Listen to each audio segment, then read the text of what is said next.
안녕하세요. 고jan트 PD입니다. 오늘은 지금 제가 계속 제 책 인공지능 컨텐츠 혁명 이거 관련돼서 이 책 내용을 차분하게 설명을 드리고 있는데요. 그 이어서 제가 이제 현재 뉴스 분야의 컨텐츠 활용 사례에 대해서 말씀을 드리고 있잖아요.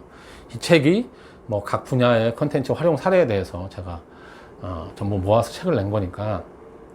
그래서 뉴스 분야 얘기를 지금 하고 있는데, 오늘은 그 중에서도 뉴스 분야 쪽에서 괄목할 만한 인공지능 기술을 회사 컨텐츠를 제작하는데 활용하는데 굉장히 의미 있는 활동을 보여주고 있는 그 워싱턴 포스트라는 회사에 대해서 얘기를 드리고자 합니다. 워싱턴 포스트는 많이 들어보셨을 거예요. 미국 3대 일간지라고 한다고 하잖아요. 워싱턴 포스트, 뉴욕 타임스, 월스트리트 저널. 예. 근데 신문사들이 사실 다들 어렵습니다. 지금 인터넷의 등장으로 신문이 수익 모델에 굉장히 문제가 좀 많이 생겼죠. 그래서 워싱턴 포스트도 굉장히 어려움을 굉장히 겪어야 되고 했는데, 이제 워싱턴 포스트가 이렇게 IT 분야, 특히 이제 인공지능을 굉장히 활용을 잘하는 회사로 이제 사람들한테 인지가 되게 된 거는 다른 이유보다는 워싱턴 포스트가 아마존이라는 회사에 팔렸기 때문입니다. 아마존이라는 회사는 미국에서 현재 가장 각광받는 IT 기업이라고 할 수 있죠.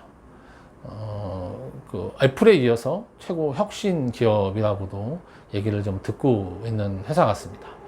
그 아마존의 알렉사라고 하는 인공지능 스피커 얘기는 제가 얘기를 굉장히 많이 드렸었고요.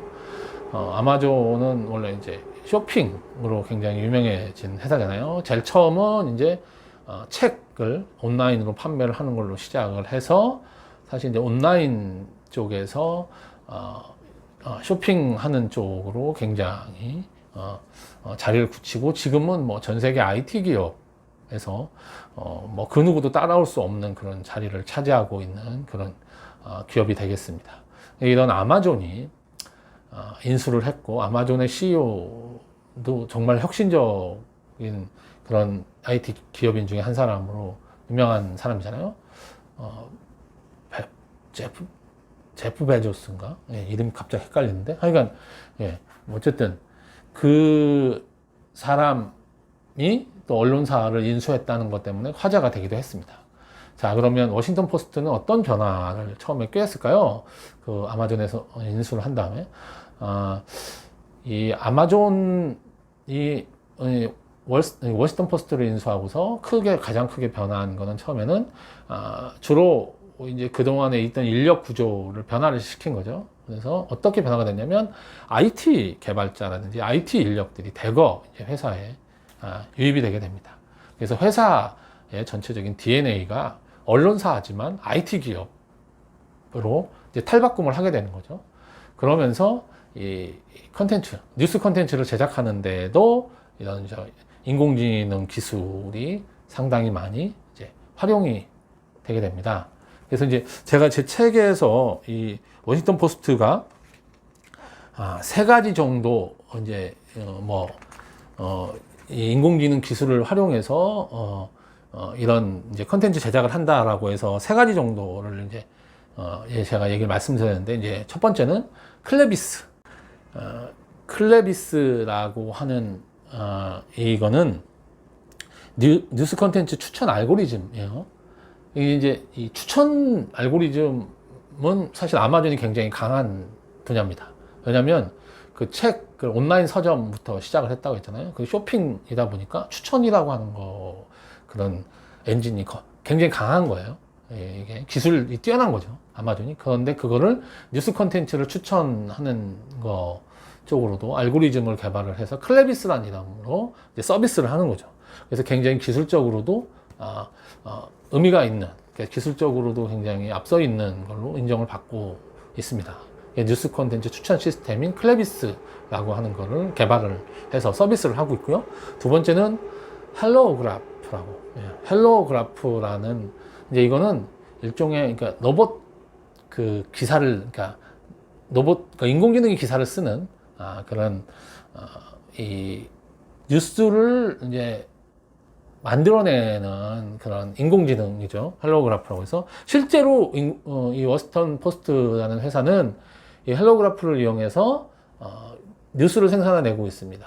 그래서 이제 그 올림픽이라든지 이런 스포츠 이벤트에서는 모든 경기를 다 이제 그 기자가 가서 취재하거나 이런 건 거의 불가능하거든요. 그렇기 때문에 이 헬로그래프라는 걸 이용해서 이제 월드컵부터 먼저 이제 뉴스를 데이터만 받아서 그게 사람이 이해할 수 있는 언어로, 제가 이거 말씀을 드렸잖아요. 자연어로 바꿔주는 거, 자연어 생성이라는 기술을 이라는 게 필요하다라고 얘기를 드리면서, 그래서 헬로그래프라고 하는 그런 뉴스 로봇 기자인 거죠. 로봇 기자를 개발을 해서 지금도 뉴스를 생산해내고 있습니다.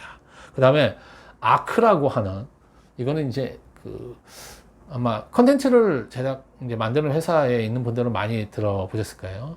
CMS라고 해서 컨텐츠 매니지먼트 시스템입니다. 이제 워싱턴 포스트에서 만든 건데, 이거는 기자들이 뉴스 컨텐츠를 만드는 저작 도구이기도 하면서 그 만들어진 거를 올려서 그 유통하는 걸 전체를 다 이제 시스템을 만들어서 하는 거죠. CMS 시스템이라고 하는 건 컨텐츠 제작사 입장에서는 굉장히 중요한 사실은 도구예요, 이게. 그래서 이게 뭐 제 책에도 이렇게 보시면 이 사진이 있어요. 이렇게 여기 인터넷에 뭐 아크 퍼블리싱이라는 걸 쳐보면 이걸 찾아보실 수 있고, 이 홈페이지에 들어가면 이게 어떻게 이제 운영이 되고 하는 거를 보실 수도 있습니다. 이렇게 이제 대표되는 세 가지 시스템, 인공지능을 활용한 세 가지 시스템을 가지고 워싱턴 포스트라는 회사를 완벽하게 바꿔놓은 거죠. 그래서 실제로 워싱턴 포스트가 아마존에 인수된 이후에 어떤 변화를 거쳤고, 지금은 인공지능을 활용해서 워싱턴 포스트가 어떤 변화를 거쳐서 수익적인 부분이라든지 이런 부분에 어떤 변화가 생겼고 하는 성공 사례로서 워싱턴 포스트는 굉장히 얘기가 많이 되고 있는 회사입니다. 그래서 자료도 사실은 굉장히 많이 나와 있고 하기 때문에 뉴스 쪽에 인공지능을 활용하는 거에 관심이 많은 분들은 사실은 뭐 앞에서 말씀드린 그런 기술적인 부분에 대한 이해도 뭐 사실 어느 정도 하게 되면 좋겠지만, 그런 부분과 함께 이런 실제 적용 사례에 대해서 한번 알아보고 그거에 대해서 이해를 좀 하시면 훨씬 더 자기가 지금 뭐 현재 일을 하고 있는 그런 분야에서 어떻게 인공지능을 활용하는 게 좋을지, 그리고 앞으로 어떻게 활용이 될 거니까 내가 이 분야에서 어떻게 인공지능에 대한 준비를 할지에 대한 그런 노하우라든지 지식, 지혜 이런 걸 얻을 수 있지 않을까, 이런 거를 좀 보면 사실은 그런 것 때문에 제가 이 책을 쓰기도 한 거고요. 실제로 이 워싱턴 포스트는 이 세 가지 시스템을 개발한 이후에 이거를 뭐 자사해서 쓰는 거는 물론 이게 워낙 다른 회사에 보다 먼저 앞서서 했고, 지금 언론사들이 대부분 인공지능을 활용해서 이거를 하고자 하는 그런 욕구가 강하기 때문에 이거를 다른 이제 신문사들한테 수출은 이제 판매, 국가 대 국가가 수출이죠. 다른 곳에 판매도 많이 했습니다. 그래서 그 언론사의 수익 구조를 다변화한 부분도 있는 거죠. 이제 단순히 뉴스 콘텐츠를 만들어서 유통하고 판매하는 거 외에 뉴스 콘텐츠를 제작하는 시스템, 그 다음에 인공지능 알고리즘을 만들어서 이거를 판매해가지고 이제 수익을 만들어냈기 때문에, 이제 언론사라고 하는 것이 꼭 뉴스 콘텐츠만 만드는 게 아니라 그 뉴스 콘텐츠를 만드는 시스템, 그러니까 컨텐츠를 만드는 시스템을 개발을 해서 그거를 판매하고 아니면 그걸 대여한다든지 해서 수익을 낼 수도 있다라고 하는 새로운 그런 수익 모델도 만들어내서 새로운 가능성도 제시를 해줬다는 면에 대해서 워싱턴 포스트는 사실은 이제 뉴스 분야에 대해서는 굉장히 관심을 많이 갖고 있고 연구 대상으로 삼고 있는 회사이기도 한 것 같습니다. 예, 뭐 오늘은 워싱턴 포스트의 인공지능 활용 사례에 대해서 뭐 간단히 뭐 얘기를 좀 드렸고요. 뭐 자세하게 사실은 내용을 알려면 인터넷 뭐 사실은 이제 구글에 가서 구글링을 하는 게 가장 좋더라고요. 자료를 찾는데. 그래서 얘기를 드리는 걸 하고, 이 책에 보니까 다음에는 제가 중국 쪽에 뉴스 쪽에 인공지능이 어떻게 활용되고 있냐는 챕터를 썼어요. 그래서 다음 시간에는 중국 쪽 그래서 인공지능 기술을 어떻게 뉴스 분야에서 활용하고 있냐에 대해서 얘기를 좀 드리도록 하겠습니다. 사실 이제 미국과 중국이 전 세계 인공지능 기술 그 수준에서 가장 앞서 있는 나라고, 한국은 좀 그런 원천 기술에서는 좀 뒤처져 있긴 하지만, 저는 뭐 그래도 어쨌든 이런 걸 저희가 뭐 사례나 이런 걸 보면서 저희가 뭐 원천 기술이나 이런 거 부분에서는 좀 떨어져 있더라도 이걸 활용하거나 뭔가 그렇게 이 컨텐츠 분야에 적용하는 아이디어 자체는 뛰어날 수 있다고 생각하기 때문에 그런 부분에서 저희가 뭔가 새로운 도약을 만들어내서 이런 세계적인 그런 인공지능 회사들을 틈바구니에서 뭔가 경쟁력 있는 걸 만들어낼 수도 있다고 생각을 하고 있습니다. 이 뒤에 뭐 주저리주저 얘기하겠다는데, 하여간 다음 시간에 또 뵙도록 하겠습니다. 예, 들어주셔서 감사합니다.